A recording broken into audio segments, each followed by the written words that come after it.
Assalamu alaikum students. This video lecture is for 10th class, subject physics, chapter number 10, and today our topic is simple harmonic motion.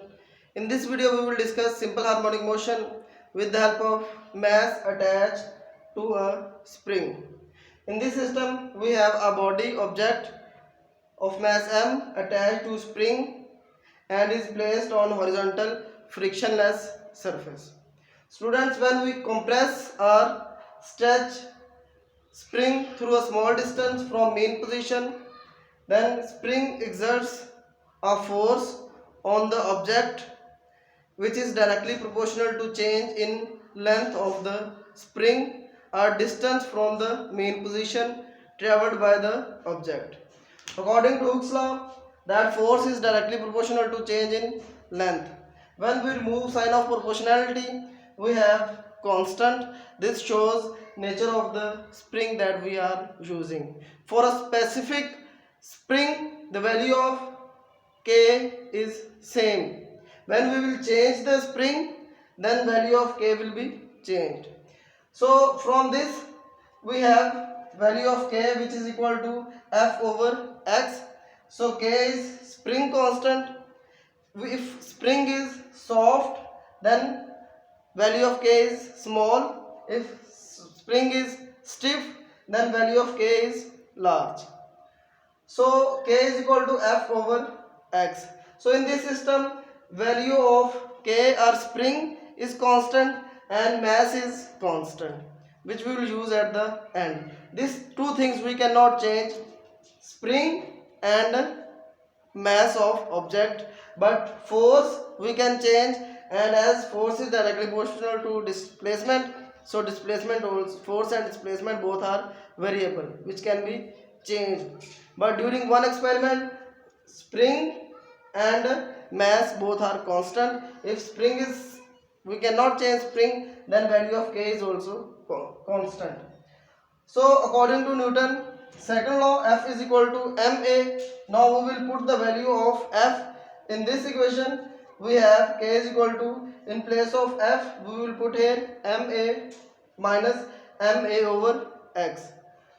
As I told you that from here we will derive the value of A, acceleration, which is equal to K over m into X. As I told you before that value of K, spring is same, we are using same spring, so value of K is constant and m is also constant.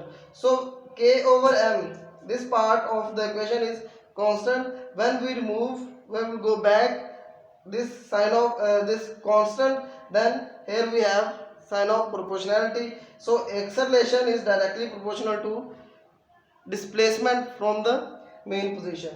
So as I told you in last video that simple harmonic motion, how vibratory motion is a simple harmonic motion in which net force is directly proportional to the distance or displacement from the main position, and direction of force is always towards the main position.